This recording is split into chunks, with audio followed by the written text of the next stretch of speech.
Hi, everybody. I wanted to just start out this discussion. Hopefully you guys have been posting your initial posts for the week 1 discussions before midnight today, which is Wednesday, for possible full credit. If not, this video is hopefully to help you go forward with your discussions for week 1, which is there are 2 discussions, so don't forget. So we're going to be talking about and looking into more about just computer maintenance, backing up. Super important when you're a graphic designer because, you know, and I know probably most of you have experienced losing files due to not having really good file system or not backing up your work. And believe me, it happens to the best of us. I've been working in the field for 20 years, and even with my experience, I'm human and I make mistakes. So there have been times that I've lost files as well because I didn't back up. There was one instance when I was going for my graduate studies online. So I was an online student like you guys, and I worked pretty diligently on a project for about 3 or 4 hours and accidentally deleted my file. I was pretty much in tears. At this point, I had about 15 years experience in the field, so I should have known better. And, you know, it's just one of those things you just sometimes learn the hard way. But hopefully you guys, in being aware of options for you guys as far as for backing up files and proper ways to do things will help you guys so you're not in that position, especially when you work for somebody. So in this discussion, you guys will be in 1 and 2, you know, talking about file organization, you know, proper ways to organize your files, and, you know, you'll be walked through in your lectures on how to do so as well as in your projects.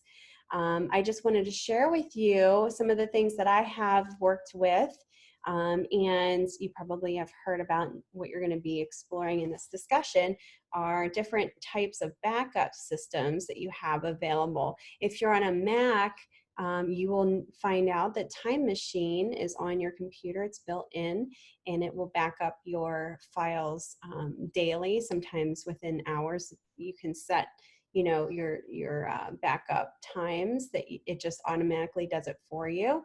So that way, if something were to happen, say with your hard drive, you can access your files hopefully still, and be able to have those if something, God forbid, were to happen.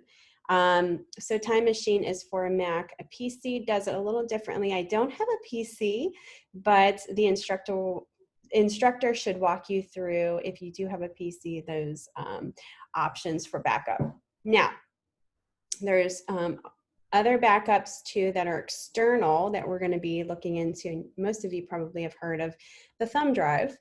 And these are like little thumb drives that, you know, were very popular. I'm not sure if a lot of people still use these nowadays, but basically what they are, they're just like little USB adapters, go in, little memory cards. And this one particularly, I think, has 8 gigabytes, which I guess nowadays isn't too much. I'm not quite sure if how much memory these go for, because I don't really use these as much anymore. I used to use these when I was an undergrad a lot because they were just really simple and just plugged it in. And, you know, at that time, the external hard drives were super big. So I didn't want to lug around an external hard drive. But these are thumb drives. You just plug it in. You can back up your files on this. And what's nice about it is it's discreet, it's small, and pretty inexpensive. So another thing that I use regularly, besides the other option, which is the cloud option, is the external hard drive. Now this is, I don't know if you guys see this, it's like probably about, I'd say 3.5 or 4 inches by 3. It's small, my hand size. But this is an external, and again, this plugs into your computer, and this has a Tetrabyte. And not that I'm selling the maker, but this is Seagate, and this, I usually get, this is the second one I got. The first one works still, but I just ran out of space.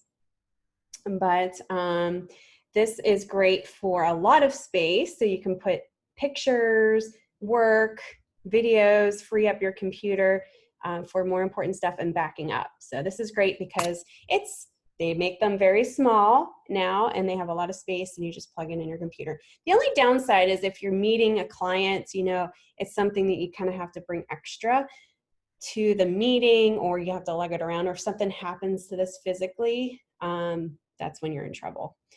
There are other options for backing up, which is the cloud, and you will be learning about this as you go forward in your lectures, in your discussion. Dropbox is one of them. I use Dropbox, and I use Google. Let's see here, what do I have here? I have Dropbox, which is pretty much almost full, and Google Drive is what I use. And they're free up to a certain point of space. And what's nice about those options is that you don't need a physical external hard drive. It's just right there on your computer. As long as you have Wi-Fi and internet access, you can access your files. So that's kind of nice. I use that all the time. The only downside to that is if you don't have internet access, you're kind of stuck. So that's kind of what's nice about these little things, is you'll always have it. So there's always pros and cons to everything, depending upon what you're using and what you're doing. You know, it's really a preference too. But backing up, you know, email yourself your projects, back up your work on the cloud, back it up on external. That way, if anything were to happen, you have it and you don't have to recreate it.